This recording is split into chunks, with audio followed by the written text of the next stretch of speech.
Welcome to Negotiating Happiness, the show that helps you find happiness, success, and balance in your work and life. I'm Adriana Fiestro, your host for this journey into entrepreneurship and personal growth. We're broadcasting live on 107.7 and 105.3 FM in New Orleans as part of the United Public Radio Network. We explore the latest strategies, insights, and stories from successful entrepreneurs and experts. From managing stress to building a thriving business, we've got you covered.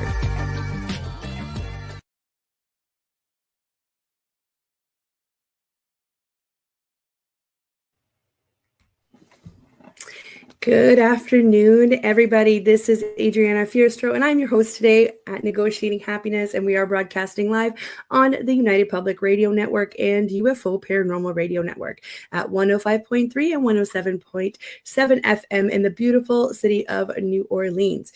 If you feel like kicking back, watching some TV, find us on Roku TV on the UFO Paranormal channel. Hello, everybody. Grab your coffee, grab your lunch, whatever it is that you have to do to get through this Monday and come join us. I'm here today with Ashley Bradley from Yellow Brick Road Photography. Hello, how are you? Good. Thank you so much for having me. It's such an honor. I am so glad you're here today because I love working with the creative industry, whatever that may be, right? So I'm so excited to kind of dive in and learn a little bit more about your entrepreneurship journey, talking about being self-taught, talking about all of our doubts. I think entrepreneurship is a beautiful journey. However, it goes up and down all the time. So I'd love to hear your story and how you got started. Let's just start off. Did you have a great weekend? I did. What did I do? I don't even remember, to be honest. Actually, I think this weekend was one of the very few of the whole year where I actually got to sit on a couch and do a lot of nothing. That doesn't happen very often, like ever. So I enjoyed it. Wonderful. So let's do a quick introduction because that'll make a lot more sense when people find out that you are also a mom and that never happens in real life, right? Yeah. So who is Ashley? She's a modern portrait and lifestyle photographer and a photography business mentor. And she's based out of Guelph, Ontario. And she's a mom of 2 athletic boys, 11 and 14. She loves to capture real life moments of love, laughter, and the unique personalities of her clients. If she's not capturing a session, you'll find her spending her spare time with her growing boys, which likely means watching, playing, cheering for, or talking about hockey or lacrosse. It's very Canadian of you. Yeah. Ashley is also an open book and has a passion for encouraging and mentoring entrepreneurs, especially growing photographers with a desire to run a profitable and sustainable business. Ashley is a longtime owner of 11 plus years of 2 successful and profitable boutique photography studios in Ontario, Canada. Yellow Brick Road Photography and a family newborn and child studio, and Simply Curate & Co., which is a modern branding and interior photography studio serving women entrepreneurs and small businesses across Southern Ontario, Canada. So this is amazing. You've got so much knowledge and experience. I can't wait to dive in. Why don't you start us off with telling us a little bit about how did you get here? How did you figure out that you wanted to do this? Oh gosh. Well, it feels like forever ago, but it feels like forever, but it also feels like a blink, right? It's kind of like when you have kids, it just goes by so quickly, but you've been doing it forever. Yeah. So I started when I was 30, and I always knew I wanted to do something creative, but I also came from the mindset where I needed to work up that corporate ladder, and creativity would just be a hobby. So I started to treat it like that. After I had my oldest, I picked up the camera. I had picked it up in high school and was learning how to do it like in my laundry room, like dark room and all of that. But once I had like the old school type, right? Oh, old school. Like it was literally right, not digital. My, like, washing machine. I'm like, yeah. I mean, I don't want to date myself, but like, so he inspired me to pick up the camera. And I mean, I don't think I was like exceptional when I first started. I don't think anybody is exceptional when they first start, but it was more than a hobby. It was a passion. I was obsessed with it. I would like spend all my time on, back then it was like YouTube was huge. Instagram was just starting. So it wasn't like wasn't a lot of online resources, but I was trying to find anywhere I could. Took classes, I found people online, and I just did it for years. And then my second son came along, and I just was like, okay, this is what I want to do. I started taking on paid clients, and it's kind of, the rest is history, and it kind of just grew from there. Right. And what were you doing before? You talked about the corporate ladder a little bit. So I was working in a wholesale business where I basically started as somebody in sales, so entry-level sales. I worked my way up to customer service manager, sales manager, corporate trainer. So that's where the corporate trainer part of me and the sort of customer service part of me still sticks around, and that's sort of why I have a passion to teach other photographers and mentor, because I've always sort of had that in me. Anyway, so I finished my role as a corporate trainer at this one company that I was with for 14 years. And the position was no longer, and it was kind of the perfect transition. I had enough clients to kind of get me through, and the position was ending. So it was like, okay, this is my time. My husband basically said to me, if you can make X amount of dollars this year in photography, then do it. And I was like, done. You don't have to tell me twice. He kind of doubted me. He did kind of doubt me a little bit. I'm not gonna lie. The truth comes out. And I was like, yeah. And I was like, oh, okay. So you think I can do it, but you're not 100% sure. And I was like, watch me, just watch me. So that was all I needed from there. That's amazing. And yet again, we find ourselves in this theme of, out of something that was potentially looked upon as negative, something positive came out, and something that 100%. ended up being super fruitful. And I love hearing that, because it helps people with this mindset of, it's not gloom and doom. We can spin it around. You're resourceful, you're knowledgeable, you are capable. Let's do something in the entrepreneurship realm. I find a lot of my guests have that story, and I love hearing it, just because it reinforces that, progress is not linear, and it's always, up and down, up and down. So don't get discouraged, basically, right? Yeah. And I think too, when you're kind of pressed against the wall, and there's a little fire that lights under your butt, right? That's like, I'm going to do this. And it really does, it does get you going. So. Yeah, for sure. For sure. Well, when we were talking about before, you had mentioned something that I thought was incredible. You were able to grow your business pretty quickly. So how did you find that transition? So I think because I was sort of working full-time while I was working full-time. So I had started photography, it was passion, and then it just grew, and I was doing kind of sessions and ideas for friends, and then it grew to friends of friends, and then just kind of went from there. And as I was getting started, I think, sorry, just say that one more time, because I was going to say something else. So how did you find this? How did you find this transition, from kind of dipping your toes into, all of a sudden you're growing your business successfully in such a short amount of time?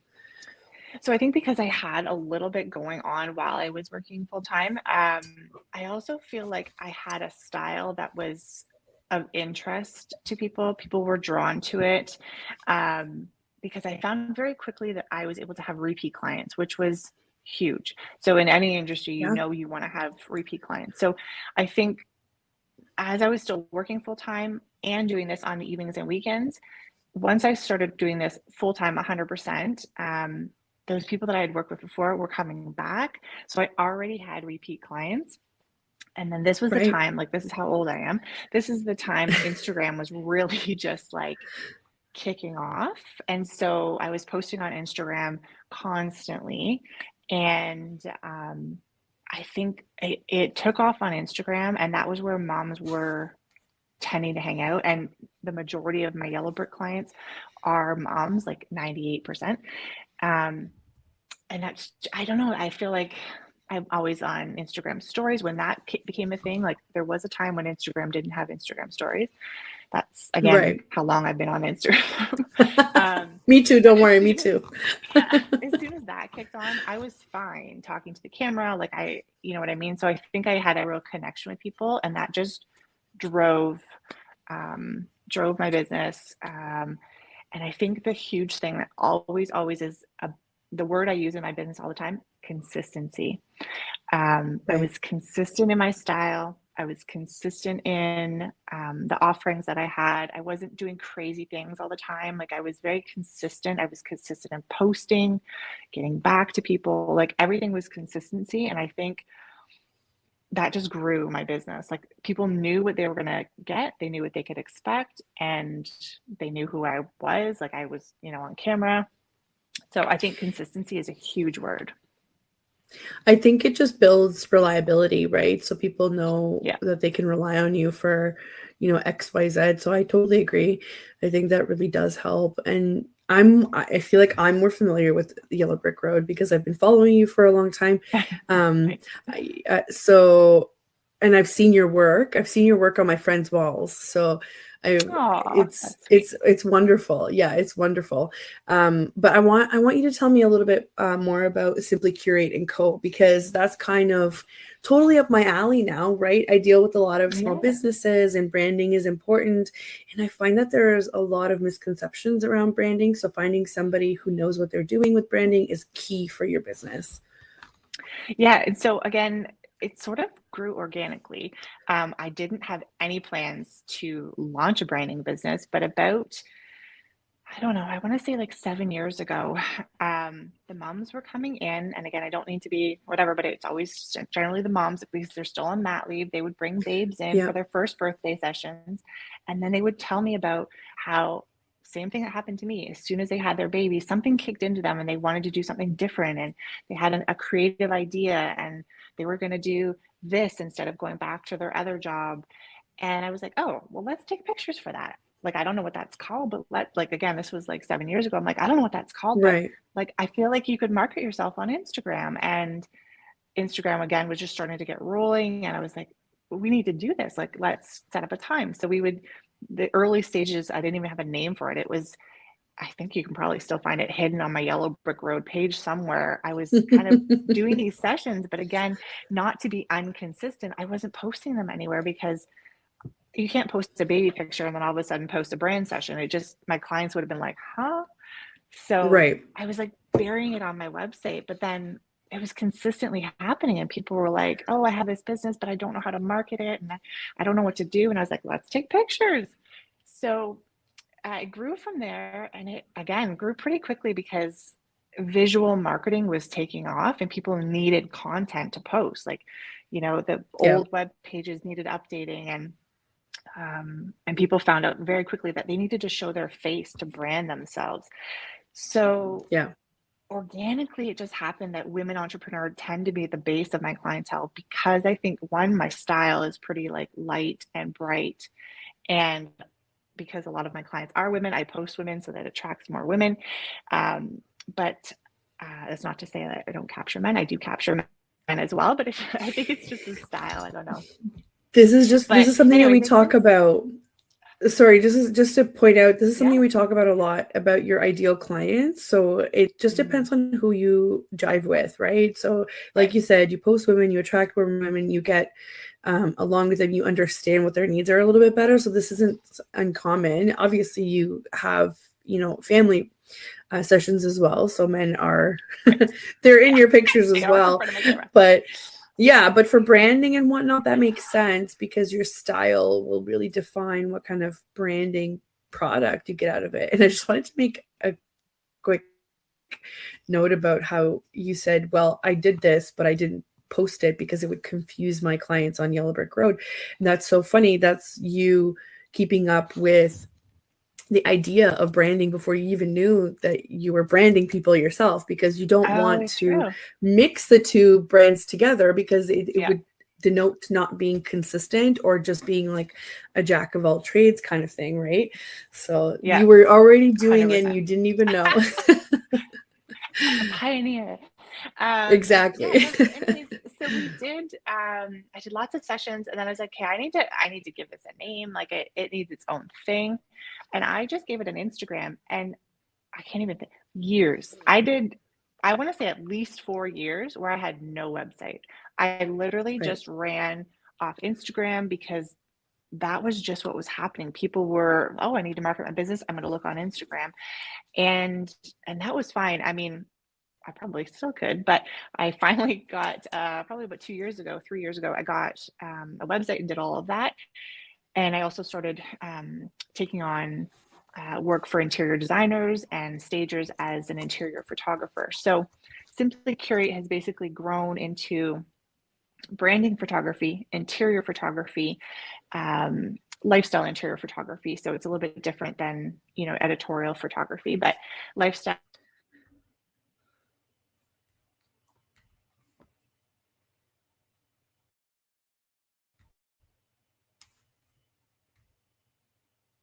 I think we're getting some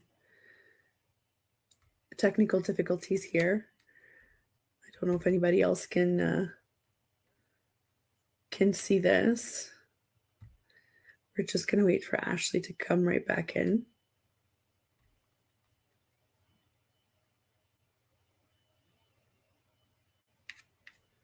In the meantime, I wanted to show you guys what her website looks like. We're just going to wait for her to pop back in. And let's see. I'm also going to post it in the comments for you guys. And it is Simply Curate Co.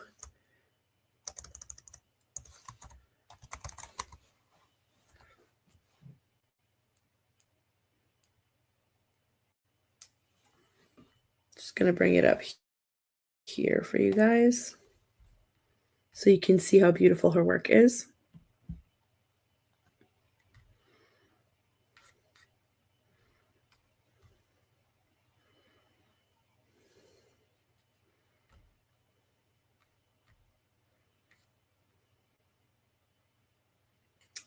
There we go. So this is the website that she was talking about that combines branding and interior design. So she works with small businesses as well as families. I love these photos. Oh, beautiful. Hoping that our guest can come back on. Of course, it would happen that we would have technical difficulties after we just talked about that.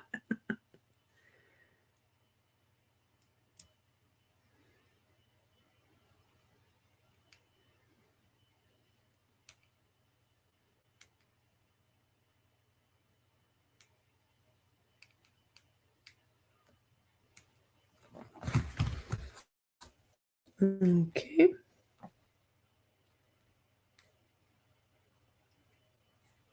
I love this. Let's look at some of her portfolio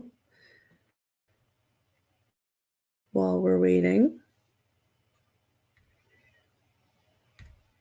And I have to say, looking at doing your branding, photography is very important. This is the way that people see you in your business and in everything else. If you have a good photographer, they're going to be able to get, the feel of you, the attitude of you. It's not just simply about, pointing and shooting. Oh, here we go. Ashley's coming back in here. Hello, you're back. I don't know if Yep. I don't know what happened. I was like talking and then I'm like, I don't know, she's frozen. Where we went. Yeah, no, you had popped back out. And I was just showing everybody your beautiful work on simplycurateco.ca.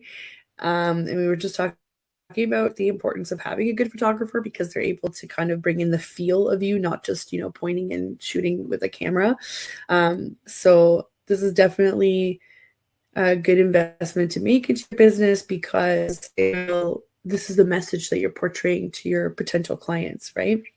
And you know what? Not everybody is going to agree with the way that you portray yourself to clients, but that's fine. It's almost kind of like a pre-qualifier to see if, maybe you're not my ideal client, right?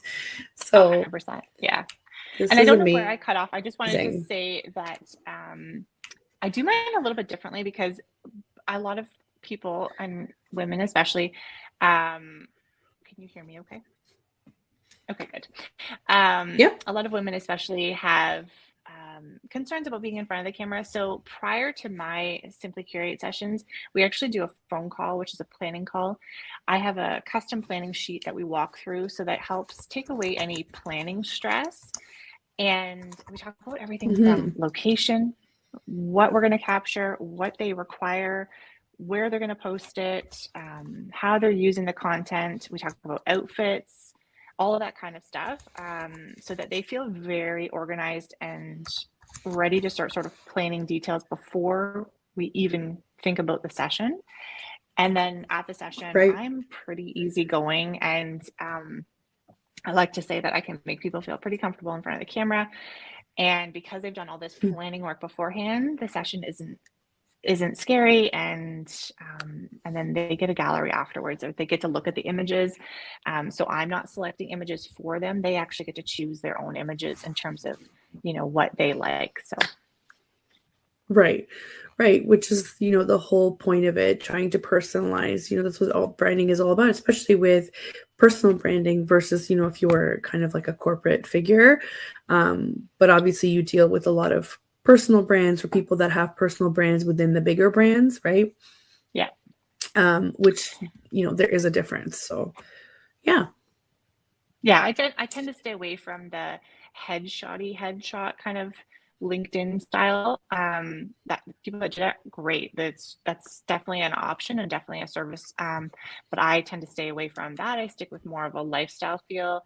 People that want to be relatable and approachable, I think, in their photos, and that's sort of where I go for that brand. Right. Right. Which makes sense. Now, what advice would you give to either young entrepreneurs or maybe photographers that are trying to come into this realm? What's something that you wish you knew way before you found out? Oh goodness. There's a couple of things. I mean, I think just going again back to that consistency. Consistency is hard in the beginning because you don't know what you're trying to be consistent at. But I would say you're not going to please everybody. So for photographers who think they want to be a photographer, which means they have to do weddings and they have to do babies and they have to do, you don't have to do everything. You can definitely start with one avenue and expand. And that's sort of what I did with Yellow Brick and then expanding to Simply Curate. I will tell you, I have captured one wedding in my 11, 12 years, and I don't want to ever say the word never, but I don't think I will ever capture another wedding ever. I'm lucky enough that these clients have come back to me as a Yellow Brick Road client. But let me tell you, their wedding, I literally almost knocked over the speaker stand. I was behind the minister. Like, it was a mess. I don't have any visions of being a wedding photographer. Anyway, so consistency. And that's okay. That's okay. Okay. Yeah. I would also say that you don't want to put all of your eggs in one basket. So I am still very heavily Instagram focused. But my don't do as I do, or whatever that saying is. My suggestion is to make sure that you have multiple avenues of marketing. And Right. visual marketing at that, because people really connect with you. So I don't utilize newsletters too much. I should, but I just find more of a connection with visual marketing. So I am looking at other avenues to kind of branch out, because what happens if, like, this whole TikTok drama right now, if anybody's following, if TikTok all of a sudden went away and that's the only place you ever marketed and had your clients, and all of a sudden, poof, one day, those clients don't actually belong to you because the platform is gone. So same thing with Instagram, right? So I have a wonderful following on both of my accounts, Yellow Brick and Simply Curate, but all of a sudden one day, if Instagram just decides to delete my account or what, it's gone. And that would be heartbreaking. I think I would crawl in a hole for a couple of days and cry. But I mean, I do have a little bit of a newsletter that I would work on. So I would say don't pigeonhole yourself into one marketing platform. That would be another tip. And And comparison.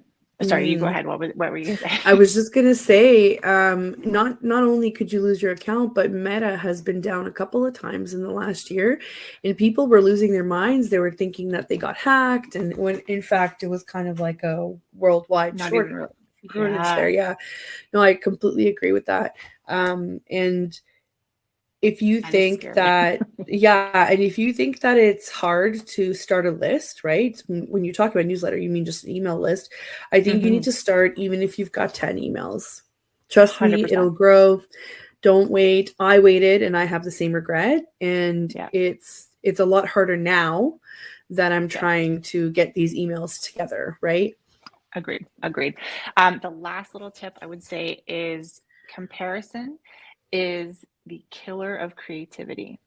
So I fully fall under if you feel like you are comparing yourself to others, whether it's because you see them on Instagram or whatever, no dislike to anybody locally or far, but I went through my followers list and my friend list, and I removed a lot of people because I just felt like I was looking at their stuff and comparing myself. So whether it was a photographer that was more senior to me now, years ago, whatever, whether it was a friend down the street, I had to take them off because it was killing my creativity because I was comparing myself to them.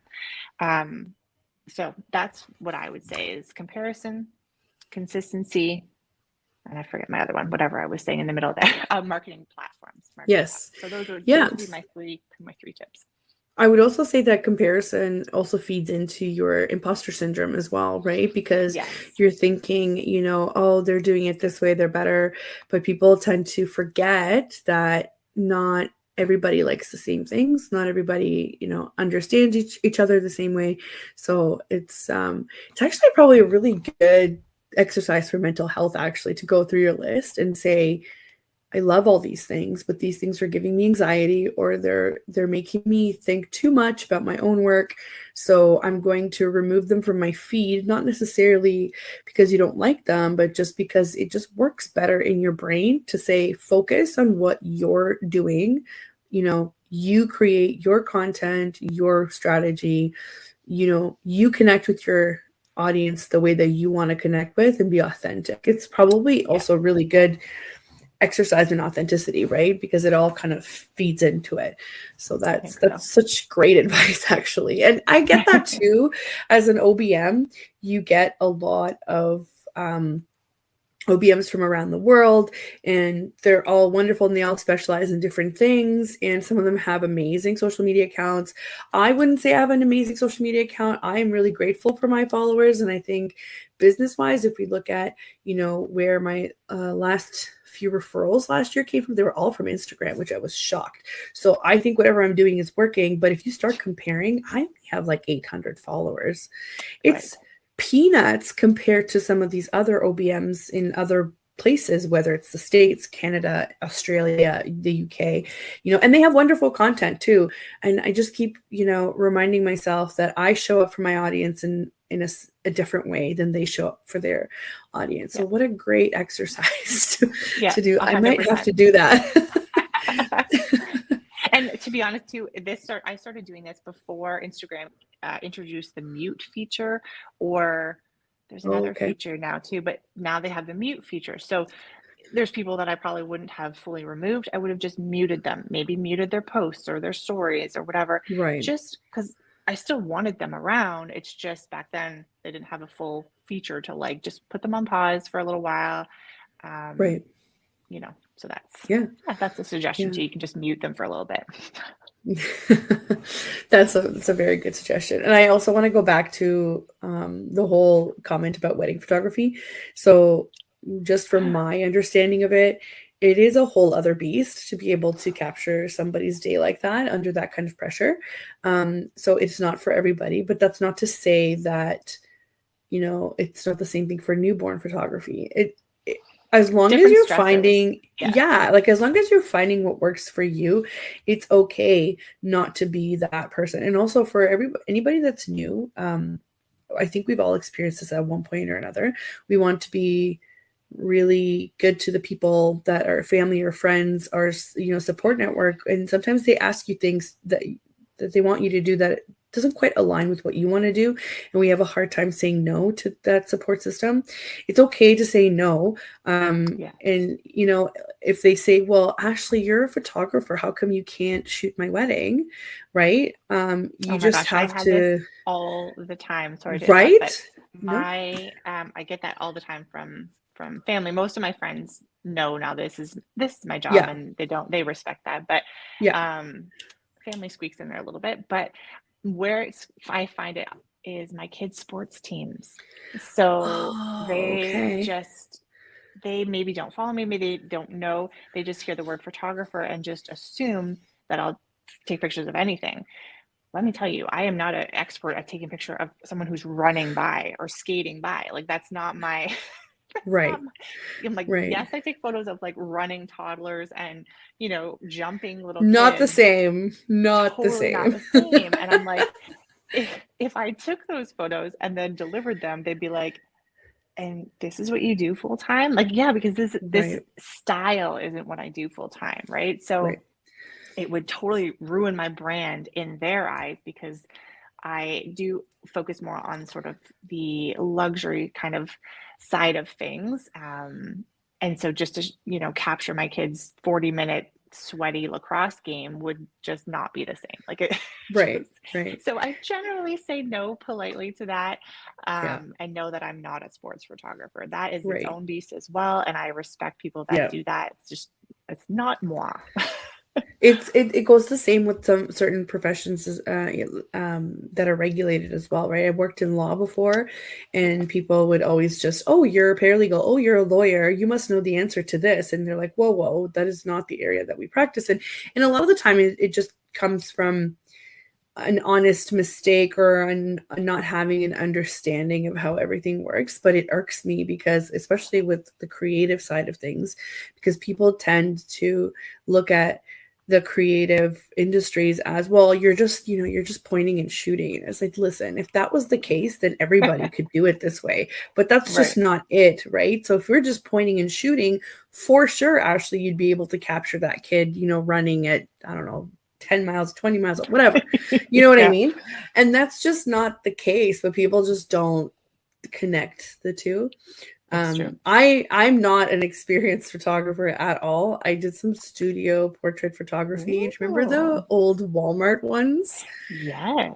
Okay, that was what I did for like a short the glam, period of time. Yes, the glam. And now I laugh so hard when I think about them. Or there are the odd Walmarts that still have them, and it just brings back memories.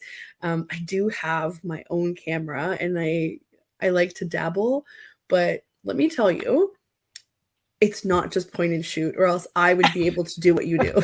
Okay, let's just put this out into the universe. Take it from me. It's not just point and shoot. This is ridiculous. Stop, you know, like minimizing the art of photography.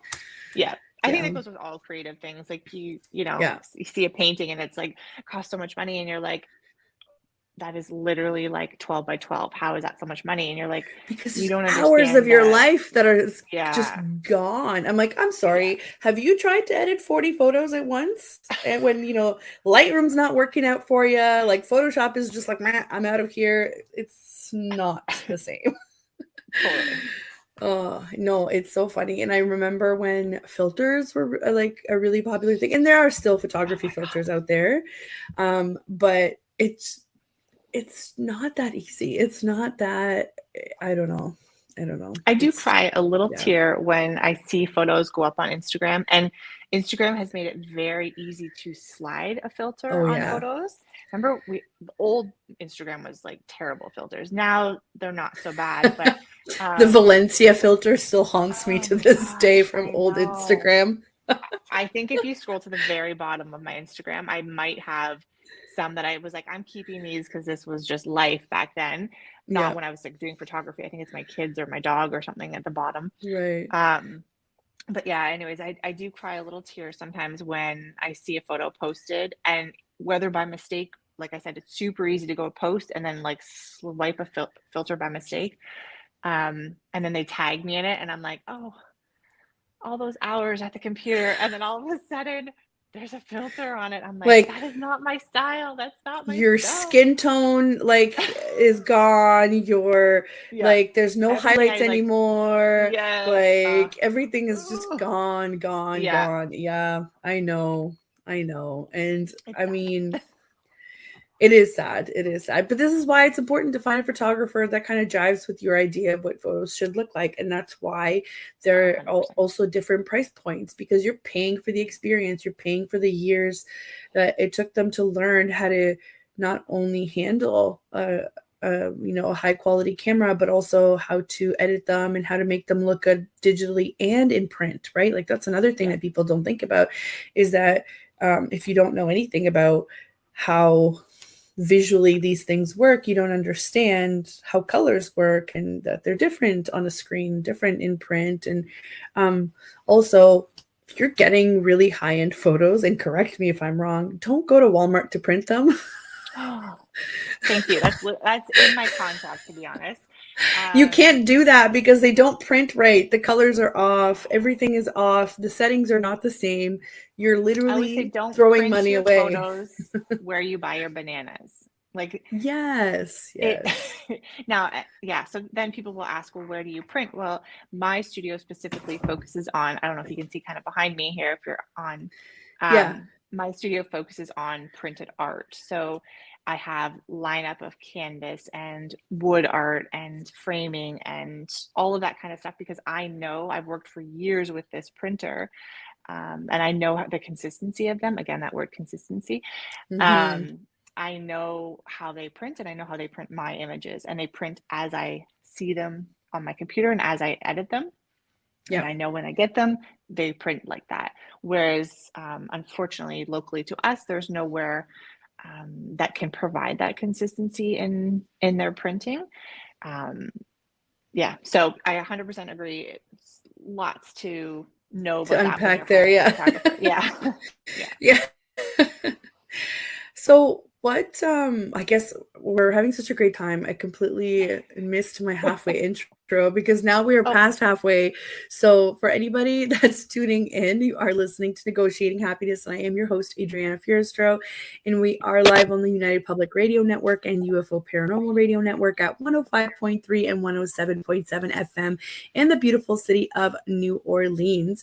I am here with Ashley Bradley from Yellow Brick Road Photography and Simply Curated Co. And we are talking everything from, entrepreneurship journey to self-doubt, self-taught, and everything in between.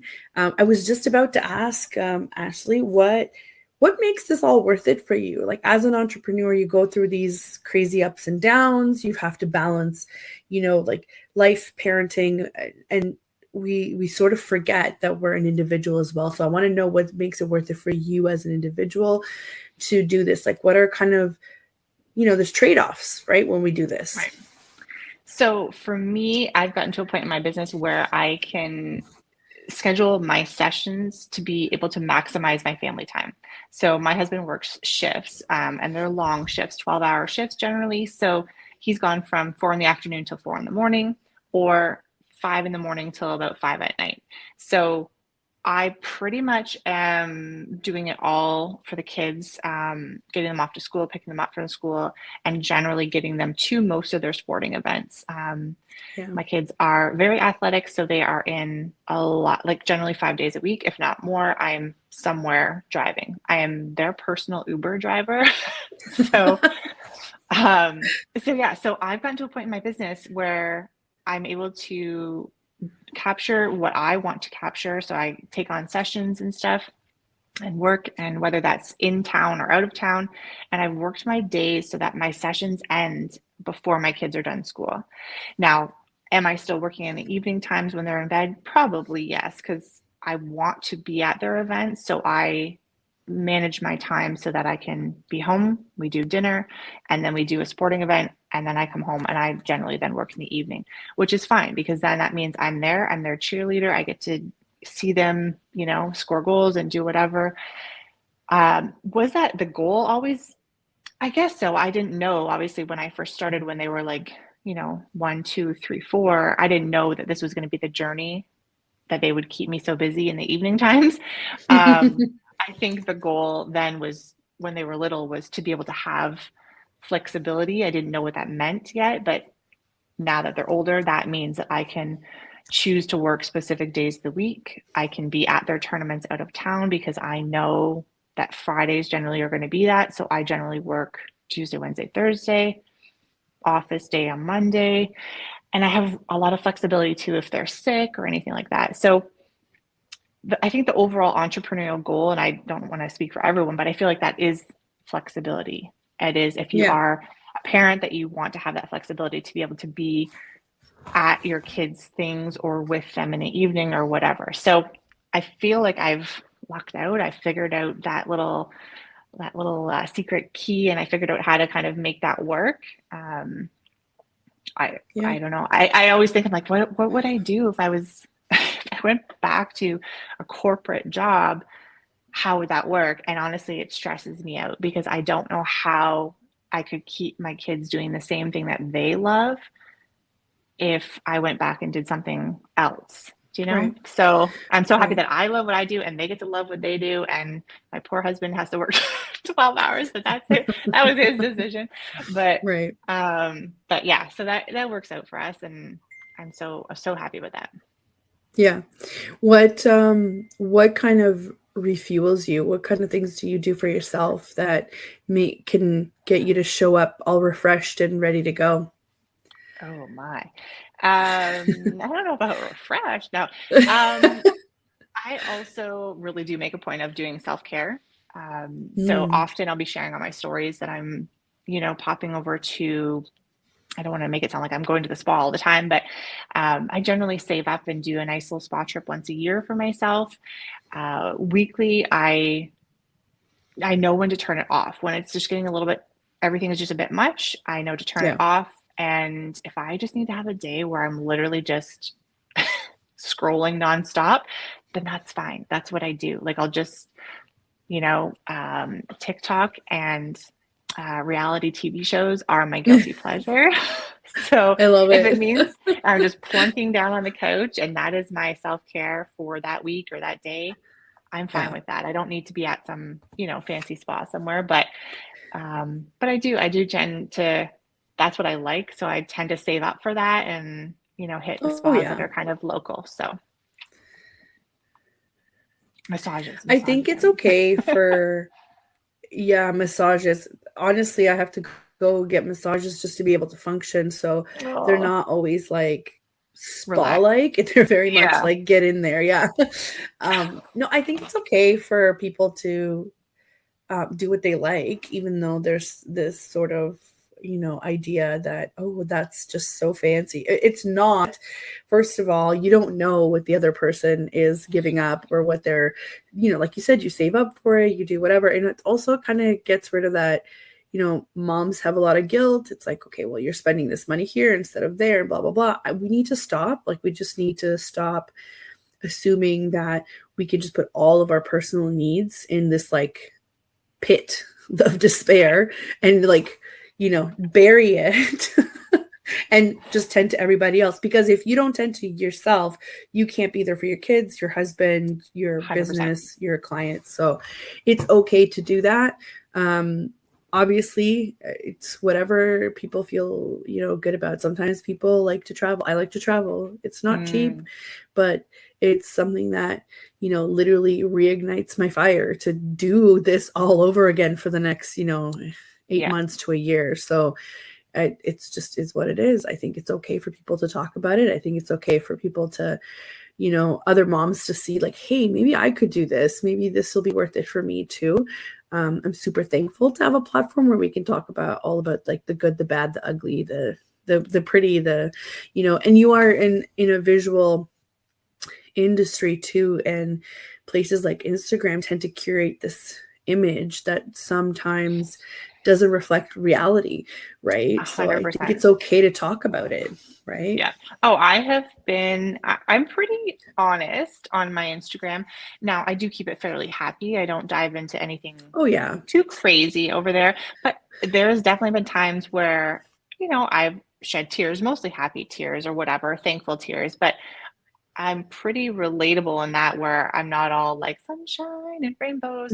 Like I put in my captions like this happened and this crazy story, and people relate to that and reply to that. And I feel like a lot of the time my posts that do well are the ones that people are engaging and replying like, oh, this happened to me too, or I did this, or my husband did this. And so it does make a difference when you're being real and not just showing constant happy, happy, happy. Like, I think there's been a major shift in that, which is great. Like, I think Mhm. to be relatable now, you have to be real. You can't just be, all fuzzy and warm. You've got to be real. So, Authenticity for sure. yeah. I think it really does matter, and it also kind of again weeds out the people that don't agree with you, or the people that wouldn't be good fit to work with anyway, right? And it's such a, I don't want to say privilege, because privilege implies that somebody just handed this to you, but it's I understand that some people never get to this point, which is hard. But as entrepreneurs, the moment you can turn away work because it doesn't align with who you are is such a freeing, liberating moment, that this is where that authenticity comes into, to make sure that you continue on having those clients that do match with what it is that you Yep. want to do, say, and all of that. So that's really, really great. Tell me a little bit more about your mentorship sort of Options. projects that you have. Yeah. Yeah, so I offer Zoom mentoring right now. So we won't be doing any sort of in-person stuff anytime soon, but it's a future goal, I think. But Zoom mentoring is always available. There is a link on my Yellow Brick page where you can kind of click through that and choose an option that works best for you. It's an option to kind of ask a question. So when I first started, the reason I sort of brought this mentoring to be is when I first started, I was in love with this one photographer's work, and I was just like following her and not meaning to copy her at all, but I needed to know how to get over certain hurdles. And I thought, oh, she's going to help me. She totally knows what she's doing, obviously.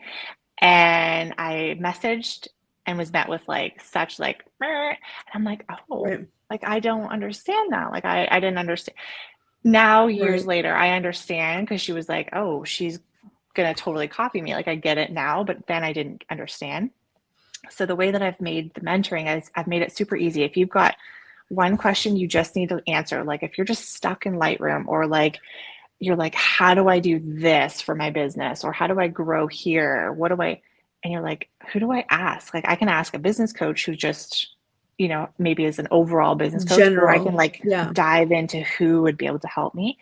So that is an option. You can literally just ask one question. There's options to add on to that as well, and ask additional questions or book more time. And I'm really thorough in it, because I don't want to just answer your question and then be like, see you later. I really want to kind of follow up and make sure that we're doing Yeah. a full circle mentoring. So that option is there, and that is on my Yellow Brick page, but it's not specifically just for family photographers. It's for photographers in general. Obviously, I have experience in branding and children and family and all that kind of stuff. So it would probably Yeah. be someone gearing towards that Yeah. The specific field. photography style. But Yeah. yeah, so that's sort of what I have in the works for mentoring. One day I'll probably do in-person mentoring, but I haven't figured out where I want to do that just yet. Can I share another little thing that I'm working on? Totally. So the other thing is we just moved into a new studio. So this is my studio that's actually on my properties where I'm at right now. But I have another studio that's about twice the size now. And the vision for that was to have a space where I could rent that out to other creative entrepreneurs. So not necessarily photographers, but you Yeah. could, I guess, more like businesses that just need a short-term space. let's say you're running yoga classes for 8 weeks and you need Wednesday night, you need a space to do that. Let's say you're holding a CPR class, or you want to do a drawing class or anything like that, a workshop, a class, a meeting. It's a beautiful, bright space. And I'm really hoping that other entrepreneurs can utilize that, because that was another hurdle that I had when I first started. I didn't have a studio right off, and I was literally capturing out of my master bedroom. I had to take apart my master bed every time I had a session, walk my clients up 3 flights of stairs to my bedroom, and capture their session. That's literally how I started. And Right. once I finally got a studio, I realized it's hard to find a space that is clean, bright, Right. reliable. And when I got to the point where I could actually potentially provide that for other entrepreneurs, I was like, yes, this is a beautiful space that could be used for so many different varieties. So that is just a new thing that we're kind of launching. That'll fall under my Simply Curate brand, and entrepreneurs can rent it by the hour, short term. That's amazing. You've just totally got my brain working here, and I have to talk to you after because we might be able to collaborate on that. Perfect. That's great. I also wanted to go back to what you were talking about, mentorship. So when I first started out, and I started out kind of as a VA, not as an OBM. I think a lot of people start out that way. Okay. There are a lot of VAs out there because working from home was kind of, what happened after COVID. So it made sense to a lot of people. And I get that. So when you do look like you have your things together, people tend to want to ask questions and whatnot.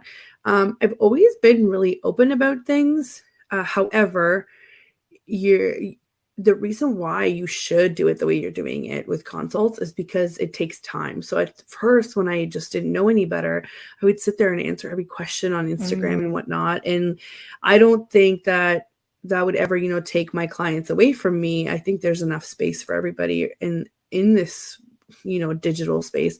But it was such a time suck. And it was crazy the amount of people that would just message me randomly. And it still happens today. I do get a lot more, requests from coaches and whatnot these days, but we do get the random person that's just starting out that wants information. So I think there's a different way to approach it. I'm a big believer in making biz besties, right? Like have business friends, because they go through the same things as you and you can help each other out. You can develop these relationships. You're not asking strangers. Mentorship is the next best thing, because if you don't know where to start, that person is already open to this kind of this line of communication. So this makes total sense to me. But there are people out there who don't appreciate the fact that it took you years to get where you are. And it took you, I say this too about guests that come on here. I totally appreciate everybody that comes on here, because it's an hour of their time and they get to tell us about all of these different ups and downs and all of these conclusions that took them, 50 times the time that it takes us to actually say it, to figure out. You're talking from experience. This is something that people can take in and absorb and learn something from, right?